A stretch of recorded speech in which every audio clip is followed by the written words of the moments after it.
Welcome, viewers, back to the Preaching Humanist with David Oliverio. That is I. I have Virginia Miller with me today. Thanks for being back on the show, Virginia. Oh, thank you for having me. Yeah. So Virginia was on my show, about a year ago. And we discussed the group that she is currently president of called the Austin Humanists at Work. So today I'm going to shoot you off some good questions, and we're going to discuss all the different ways that Virginia and others do wonderful things without a God. Most of us are humanists and atheists. So Virginia, tell us what the Austin Humanists at Work is all about. We're a grassroots organization, so everybody puts effort into gathering personal care items for people struggling or are homeless or currently homeless. And personal care items being, along with clothing, but we have shampoo to body deodorant, even some foods we give out, the non-perishable foods, but we gather all that up throughout the month, and once a month we go out underneath the bridge and give it out to people who need it. Am I right or wrong? It seems to me when my buddies and I go out once in a while, are there more homeless people now in Austin than ever? So it's strange because sometimes it feels like yes, and depending on the dynamic, yes, I would say yes.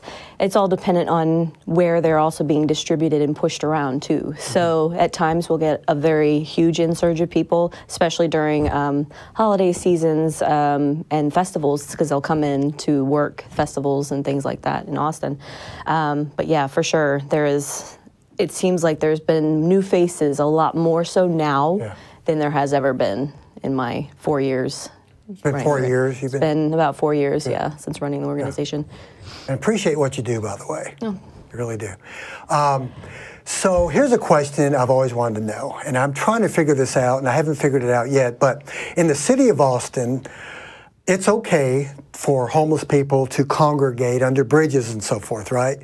But when you get to these smaller cities that are connected to Austin, that are more rural, where you have more, I guess, social conservatives, more religious people, such as Round Rock or Georgetown, they have laws, correct, against. Now, that doesn't make any sense to me. It's like you would think people that hold to a book called the Bible and the teachings of Jesus, like I ask people, WWJD, when they accuse us of going out and helping the homeless people, and they're Christians, I always say, well, what would Jesus do, Right. So what do you think about that?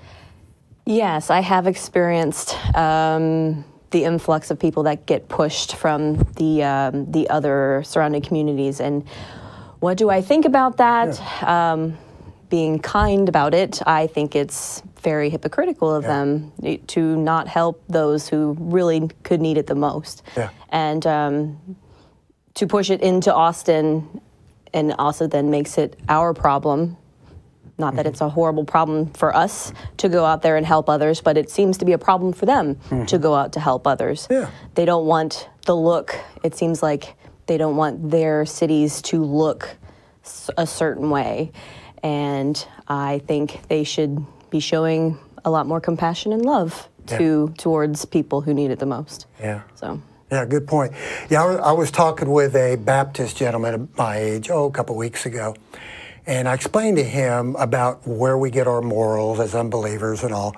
It's hard for him and many of them to understand that. But I did tell them about your organization, Phil, and the Atheist Helping the Homeless, and all these other great secular groups that do things, and how we really want to go out and make this world better as humanists and atheists and so forth. He said, you guys sound more Christ-like than most Christians I know. I've been told that multiple Isn't that amazing? times. Yeah. It's remarkable. All right, so do you get any negative remarks or comments from Christian groups when you're down under the bridge feeding the homeless? We certainly do, especially when they know we are not necessarily Christian. Because our name, given Austin Humanists at Work, it has a tendency to just say, oh, we're just humanists. But what is a humanist? Most of them don't even realize what a humanist is. Right. So So some of them will ask, you know, what is a humanist? And then once we tell them, like, you're not part of a church? No, we're not part of a church. And then sometimes the question comes up, do you believe in God? I'm like, well, personally, me, no, but maybe some of the people here in this group does, but we do not affiliate with any God here in our group. And then there's the people that try to preach to us and try to convert us or try to show us love because they're, you know, concerned that we are not, you know, Christian. So, but most times, you know, it's pretty peaceful down there, but yet we get the stray. Of course, yeah. It's interesting. They just don't understand this whole concept of love, that it's not a Christian or religious virtue. It's just human. And that's what we're trying to demonstrate down there, too. Right. Do you have any memorable experiences that you can share while you've been down there helping the needy people? Yes, lots. How do I pick just one? There is this gentleman that comes every single time, and he's very quiet. You know, he only picks out the things that he needs because he doesn't want to take too much. And he took me aside the one time, and he says, "Why do you guys come down here every month?" And I said, "Well, I come down here as long as you guys could use it." And he said, "Well, this is wonderful, and then you don't make me do anything for it. I don't have to, you know, do anything." And I didn't ask him what he meant by that because I kind of just took it. I kind of understood what he was saying. So his gratitude, and it almost looked like he was ready to break down and cry because there are people out there that do love him, and I think that's what he was trying to tell me, that it's wonderful that you come down here and show me love when most of the time I don't feel love at all. Yeah. So he really appreciates our, you know, our love that we bring to the people down underneath that bridge. So yeah, beautiful. And that just makes me want to go down there again and again and again.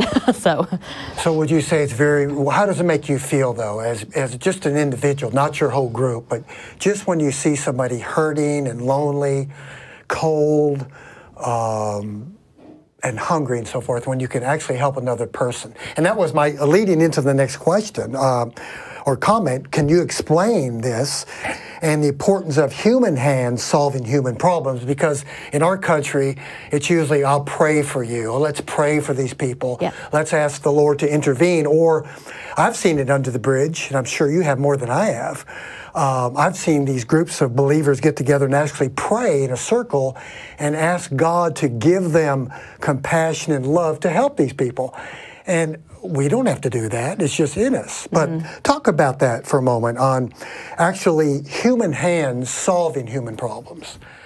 Well, just in my own life, I've come from religion, Catholic, and I prayed with everybody in my class. I prayed in church. Things never materialized in my life from praying.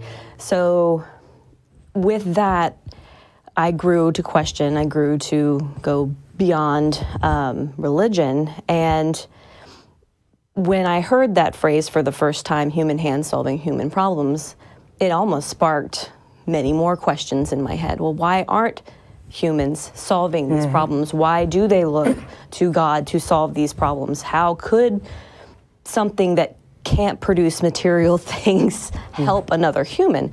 So I started, instead of praying, I started thanking the people who actually do action, who have action, and became the person who also has action, because my hands are the ones that are giving them to the others, not God. If you want to call me God, in a way, maybe we are God, all God in that sense, but the only way we're going to get out of any problem, any worldly problem, is going to be by our own hands. We pretty much get into our own problems by our own hands, so you're going to get out of them by your own hands. And my organization tries to emulate that by reaching out to others and their hands giving to ours and ours giving to others, and then they pass it on and hopefully do something to help others as well. So pay it forward in a way. So, yeah. yeah. And I think it just makes us feel good as humans to help others in need. I mean, would you agree that that's kind of built into our very nature as a social species to help other people? Maybe that's why it feels so good. Yes. Right? I mean, heck, on the back of my debit card, I have asked for a hug because every now and again, when they read the back of my card, instead of a signature, they say, can I actually get a hug? And I was like, of course you can. If you really need one, there you go. Because I always want to touch out and reach out to people to know that there is someone that cares about you at all times. Right. And I think it's an important thing to always reach out to others, and because we all have it in ourselves to reach out to people. You just have to want to and push your power out there to others. Beautiful. But what I get from evangelical Christians or very strong right-wing Christians is, yeah, you're helping people, but that's God working through you, even if you're an atheist, or when a human hand solves a human problem, that's how the Lord works through people. And that's the way they get off of this when you begin to ask them, well, is this really a God? Don't you think if God wanted to feed and take care of homeless people, he could just do like he did in the Bible? Remember with the Israelites? I always tell them this. Right. Couldn't he just open up the windows of heaven and supernaturally drop down manna from heaven like he did for the Israelites, allegedly 40 years wandering in the wilderness, right? So basically, it's hard for some of them to see that, right? That's just, it's in us as humans. We don't have to believe in a God, just go out and do good things for other people. Exactly. Yeah. So how can people get involved in outreach, in helping other people as a secular group? We've got your group. Tell us about people here at Austin that are wanting to get involved. Can they make contributions? Can they just give food and clothing if they are unable to come and physically help you? Right. So we accept physical donations, of course, and we have means to pick them up from people's homes, or we have drop-off locations. You can find those all on our website. We also are a nonprofit now, so we can actually take monetary donations as well, to which we'll fill in all the things we don't get via the tangible donations. Also, they can come to the giveaways, for sure, if you have that availability in your calendar. We also we gather other events throughout the year, trying to work through maybe some other community events, since our organization doesn't always have to be bound to what we do once a month. You know, we try to do Habitat for Humanity. We're going to try to do, you know, several other things throughout the year. So you can get in touch with us and see what else our organization is doing at the time. And then we also get together and knit washcloths and hats and things. A group of people do that once a month at Barnes & Noble at the Arboretum. And yeah, so basically, you know, look at our website. And our Facebook and website always has all the most updated things that are going on with. Can you give that contact information? Yes, it's www.austinhumanistatwork.org. And our Facebook, I do believe, is ATXHAW. You know, Facebook / yeah, we're out there. Beautiful. On the internet. All right, very good. Thanks again for coming on my show. Thank you for having me. We're going to have to do it again. Yes. So hopefully we won't have to wait a whole another year to do another interview. I will be back whenever you want me to. Beautiful. All right, thanks for watching the Preaching Humanist with David Oliverio and Virginia Miller. Have a wonderful day.